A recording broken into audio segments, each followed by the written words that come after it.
I'm Richard Conlon, President of the Seattle City Council, and I really appreciate everybody being here to do the preparations. We began the work of beginning the preparations for the 10 Plus event on 9/11/2011. It's something that we care very deeply about. The city of Seattle has proclaimed itself to be a compassionate city. We very much value the work that people are doing to try and make that as much of a reality as we possibly can. And we see this as integral to the mission and the concept that we're thinking about. So, I just want to give an overview of what the event is. It's a global event. We're inviting the global community. It's an opportunity for Seattle and those around the world to come together and start choosing differently, to make a shift from fear to love, and to come from a place of personal responsibility. No more blame, no more shame, and no more somebody else has to change for the problems to be solved. And it's also about love and forgiveness. It's forgiveness, for me, the big transformation has been of myself, and then and then love. And it's just to really share a little bit of the backstory of this is really where the transformation and where this event was inspired. I was raised in a really conservative family. My mother was a high school principal in LA. My dad was a cop in LA. He was also a combat vet in Korea. And so when 9/11 happened, I've been in emergency services for 23 years, and I'm a firefighter in Seattle for the last 15, and very proud to be part of the fire department here. It's one of the best in the world, and that's why I chose to leave the fire department I was in California to come here. It's for that reason. And so when 9/11 happened, it was a very emotional period for me in a lot of different ways. And really, I was lost. I was stuck in the fear and the anger. I didn't understand what had happened. I joined the rest of the community down at the Seattle Center, just looking for a connection, something that was missing. And I was stuck in the fear and the anger, and I was looking for revenge. I called it justice, but it was really, I wanted others to suffer too for what had happened. And I didn't know where to go. And so years went on, and emotions died down, and I opened to a different possibility of what happened on 9/11, and that brought back in a whole nother level of fear and anger, and I just got right back in that same cycle. And what I didn't realize was every time I got stuck in fear and anger, I was hurting myself and hurting those I loved. And I saw the way I was showing up for my wife and my wife Kelly was here, and my son Cody, and I wasn't proud of it. And it really shook me to the core. And there was a man came into my life. He's actually the father-in-law of a firefighter I work with. And his name's Mark. And Mark is very spiritual and a very loving man. And he helped me see things in a different way. And he asked me a very profound question. He just looked me in the eye and he said, "Do you love yourself?"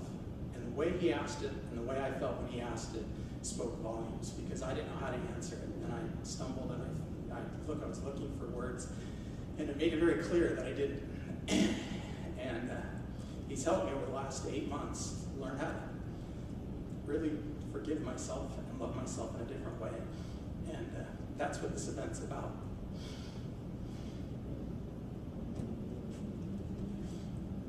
So, all right, I'll get it together. That's what it's about. And it's about not looking outside. I realized when I was blaming other people, when I was saying it's their fault, it's the government's fault, it's this person's fault, it's this shadow government's fault, what I was really doing was saying, I don't have power, I don't have control, they have to change in order for my world to change. I didn't realize that when I choose love and forgiveness, people like you show up. And when that happens, what we can do together is unbelievable and magical. And we're seeing it. And this is really an invitation to the Seattle community initially, because the world's going to be watching on September 11th. And this is our opportunity. There's people all around that have been living this. They've been living the compassion and the love for years. It's been going on for generations, actually thousands of years. Well, and I want to honor that and acknowledge you and thank you, and people like Compassion Action Network and the strategic partners that we have. It's just incredible, because the seeds of compassion that they've laid and love that they've laid have really built an unbelievable network globally. And all these organizations have, around the world, this is the 911 call of love. It's time to mobilize. It's time for us to come together and really show the world and ourselves what we can do when we do this. And I know it's going to happen, and this has only been about 3 months, and the team, the quality and the caliber, the genius, the intelligence, and the love and selflessness that have shown up around this, it leaves no doubt in my mind that this is happening. So it's more the invitation to you, and the big moment is going to be on September 11th, and it's a unifying moment, and it's a moment where we can choose differently. 10 years ago, we chose, kind of unconsciously, we chose fear and anger together, most of us did, and I was right there leading the call. And this is an opportunity to come together, not in a tragedy. We also saw on September 11th, 10 years ago, unbelievable love and compassion, but we haven't seen that in the news and all the different things every day. We're not reminded of that. We're reminded of the fear and the anger. This is our opportunity to show ourselves and to show the world what we really are bound in, which is love and forgiveness. And this is our opportunity to choose differently. And so it's 10:46 p.m. GMT, and that's because it's an international event. It's 3:46 p.m. locally here in Seattle. We're inviting the world to come together at the exact same moment and open their hearts and send love. And it's however it looks to the person. And it's an opportunity for you at your home, your community center, your church, wherever you happen to be, you can pause and reflect at that moment. And that's the big context. And I invite you, and I'm so honored to be here. And I'm going to show the unity and the common bond is Battalion Chief Tom Richardson from the Seattle Fire Department. He's been such an instrumental part in this. And what we're really doing is we're bridging old with the new. And Sherry did such an eloquent job of describing what we're doing. We're not really, it's not what's broken. It's focusing on the solutions. And it's taking the best of what exists and blending it with what's possible. And so how do we merge those two? We can't go from point A to point Z without going in between. And so it's really bridging it.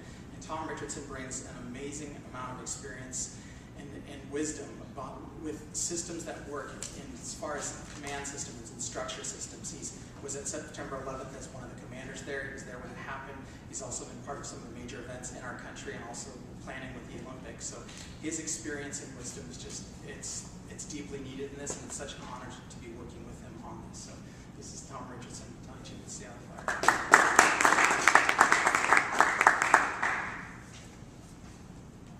I think we all remember the events of September 11th. It galvanized the nation in a moment of shock. And we want to change that. It's time to make the shift from fear to love. And that's what this event is about. So we would like to invite you to join the City of Seattle, the Compassionate Action Network, One Becoming One, the Seattle Firefighters Union, in taking a moment to remember the 343 firefighters whose lives were lost, the thousands of civilians, and the hundreds of others who were lost on that event, on that day. Remember all of the people who were harmed in the wars that followed, and take a moment to empower ourselves, get away from the fear-driven culture and toward one that's driven by compassion and love. That's what this event is about. We invite you to come to the Seattle Center on 9/11 to join us early in the morning at the fountain for a moment of reflection and meditation, and then later at Memorial Stadium, where we're going to remember and honor those whose lives were lost, and then we're going to make the shift to something different. We're going to empower each other and act as one and move to a different place where we're driven from compassion and love and not from fear. Thank you.